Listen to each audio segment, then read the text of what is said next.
কার বন্ধুরা, শুভ সকাল।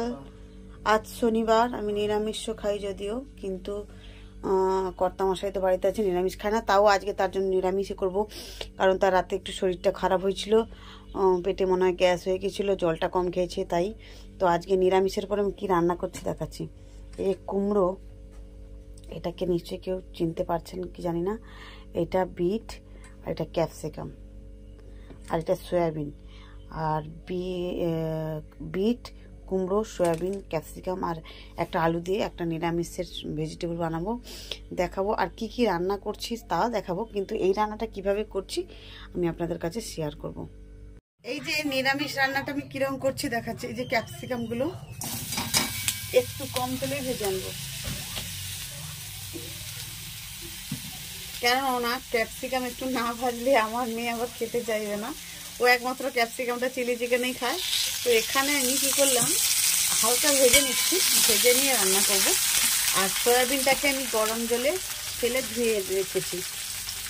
তো আমি কীভাবে রান্না করছি দেখাচ্ছি। অ্যাকচুয়ালি তো ক্যাপসিকাম, এই যে ক্যাপসিকামটা তো খাওয়া খুবই ভালো, কিন্তু ক্যাপসিকামটা একটু গন্ধ করে বলে আমার মেয়ে খেতে চায় না। ওই জন্য একটু আলাদা করে ভালো করে ভেজে নিচ্ছি, তারপরে তরকারিটা তুলবো। এই ক্যাপসিকাম একমাত্র চিলি চিকেনেই খায়, নাহলে ও খেতেই চায় না। ওরা দুই ভালো লাগে, গন্ধ করছে, আমি খাবো না। একদম ভাজা হয়ে গেছে, একে আমি তুলে নিচ্ছি।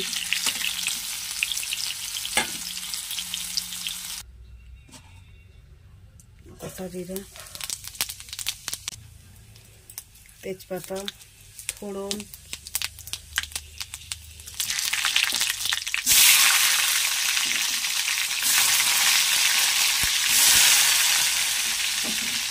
একসঙ্গে সব দিয়ে দিলাম।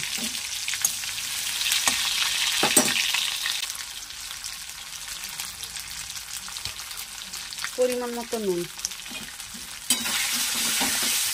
আর বেশ বাইরে একদম ঝলমল করে রোদ উঠেছে, এবং কুয়াশা ছিল সকালে, কুয়াশাটা কেটে একদম ঝলমলে রোদ উঠেছে। বড়ি একটু দিলে হতো, কিন্তু এখন আমার মেশিনের কাজ করতে, বিয়ে বাড়ির সিজন তো মেশিনের কাজ করে ওষুধ, ওই জন্য এখন বড়ি দিতে হবে না, পরে যদি সময় পাই দিবে।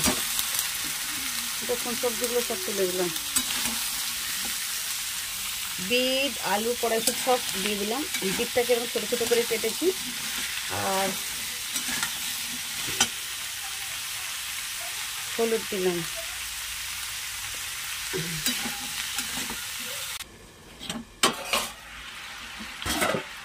দেখছেন হাফ সেদ্ধ হয়ে গেছে।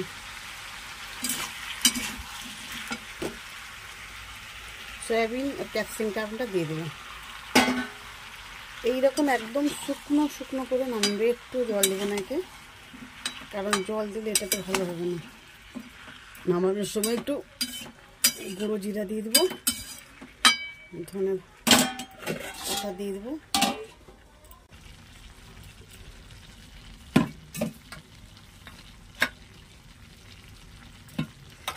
রান্নাটা ঝটপট করে নিলাম।